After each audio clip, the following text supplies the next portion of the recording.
Hello, আসসালামু আলাইকুম। সবাই ভালো আছেন? আমি আপনাদের দয়া ভালো আছি। আমি এখন আপনাদের জন্য একটা সুন্দর রেসিপি নিয়ে আসছি। চাইনিজ ভেজিটেবল রান্না করব। তার জন্য লাগবে পেঁপে, বরবটি, গাজর, চিচিঙ্গা, শসা, কাঁচামরিচ, পেঁয়াজ ফালি। এই সবগুলো আমি একই রকম করে কাইটা নিছি, এক সাইজ করে কাইটা নিছি। আমি সবকিছু একসাথেই দিব, কিন্তু গাজরটা আর বরবটিটা এই দুইটা জিনিস আলাদা আলাদা করব। আগে গরম পানিতে সিদ্ধ দিয়ে দিই।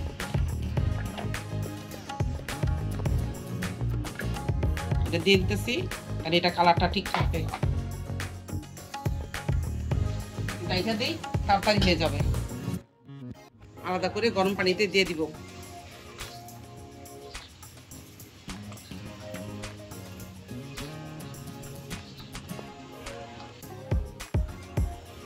একটু গরম পানি দিতেছি,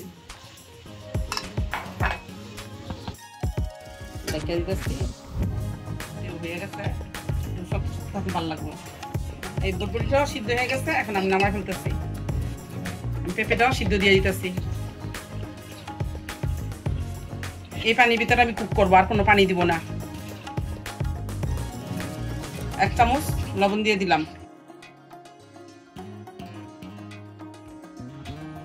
এখন আমরা এইগুলি দিয়ে দিতেছি, চিচিঙ্গাগুলি দিয়ে দিতেছি পেঁপের ভিতরে।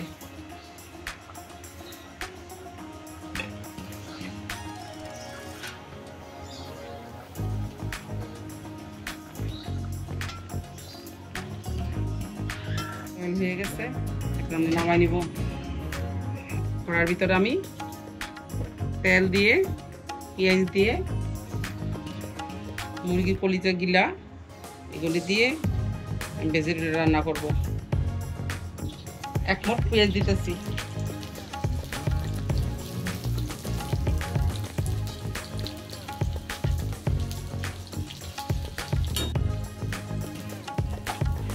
মুরগির কলিজা গিলা এগুলো সব দিয়ে দিতেছি।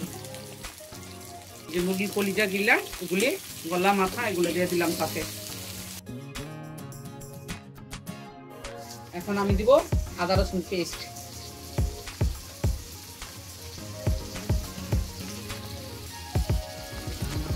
দেড় চামচ দিলাম আদা রসুন পেস্ট। এগুলো ভাজা ভাজা করতেছি।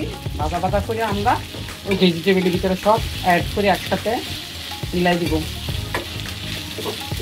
পানি দিতেছি।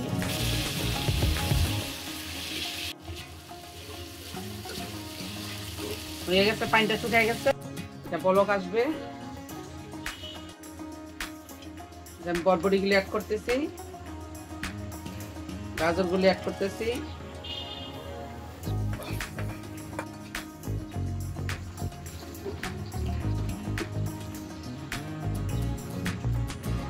কটা কাঁচামরিচ দিয়ে দিলাম,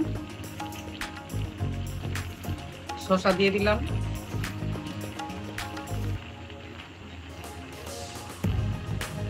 পেঁয়াজ ফালি দিয়ে দিলাম,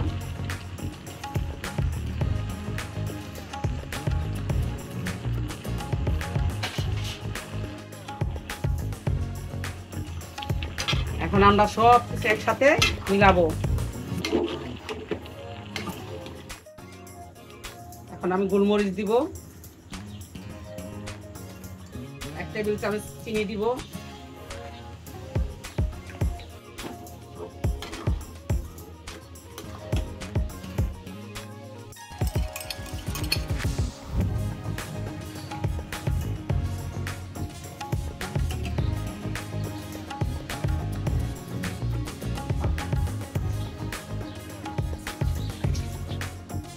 ডিমটা সিদ্ধ হয়ে গেছে, দেখেন দর্শক।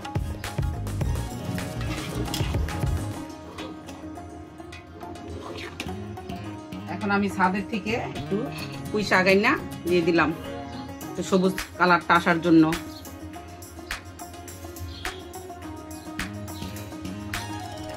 আমার ছাদ বাগানের পুঁই শাক। মাশাআল্লাহ, আপনাদের দোয়ায় শাক পাতা আমার গাছের থেকে, ছাদের থেকে খাওয়া যায়। 1 কাপ পানিতে 2 চামচ ময়দা, 2 চামচ কর্নফ্লাওয়ার,